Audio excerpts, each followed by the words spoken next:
এই বাপ, তোমরা যারা সিজদা করো না, তোমরা বলো না বাজান, বলো না এই দরদি ভাই চিৎকার করে বললাম, তুমি যদি বলো তোমার পায়ে ধরতে, আমি পায়ে ধরতে রাজি। তুমি যদি বলো তোমারে জড়িয়ে ধরে কাঁদতে, আমি কাঁদতে রাজি। তুমি বলো কেন আল্লাহর সাথে রাগ করলা? কেন আল্লাহর সাথে রাগ করলা? কেন আল্লাহর সাথে নারাজ হইলা? কেন সিজদা কপালে জুটলো না?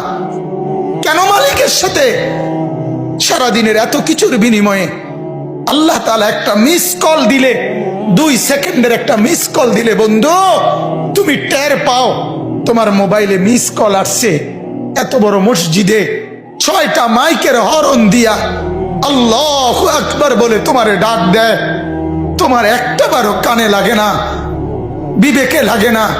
তোর মতো শক্ত ডাকাত, তোর মতো পাষাণ বেটা আর কে হইতে পারে? বেটা কথা বলেন না কেন? তুই ডাকাত, কত বড় ডাকাত!